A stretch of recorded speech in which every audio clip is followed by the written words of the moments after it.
ఒక చిన్న ఊరిలో చింటూ అనే 10 ఏళ్ల పిల్లాడు ఉండేవాడు. అతని ఇల్లు పెద్ద తోటతో కలిసి ఉండేది. చింటూ ప్రతిరోజూ స్కూల్ నుంచి వచ్చి తోటలో ఆడుకునేవాడు. కాని అతనికి ఒకే లోపం, స్నేహితులు లేరని బాధపడేవాడు.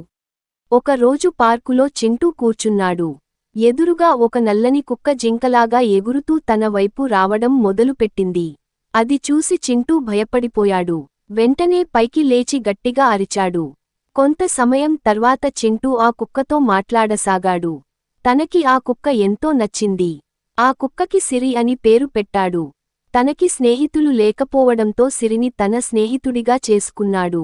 చింటూ సిరితో తన స్కూల్లో జరిగిన విషయాలను చెప్తున్నాడు. ఆ విషయాన్ని హరిహర వీరమల్లు సినిమాలో హీరో చెప్తున్న మనసులో మాటలు తోడేలు ఎలా వింటుందో అలా సిరి వింటుంది. కొంత సమయానికి ఇద్దరి మధ్య స్నేహం మొదలైంది. ఇద్దరి మనసులు సంతోషంతో నిండిపోయాయి. ఎప్పుడు నేను ఒంటరిని అని అనుకునే చింటూ జీవితంలో సిరి ద్వారా ఆ దేవుడు ఒంటరితనాన్ని పోగొట్టాడు. చింటూ సిరి ఇద్దరు హ్యాపీగా ఉన్నారు.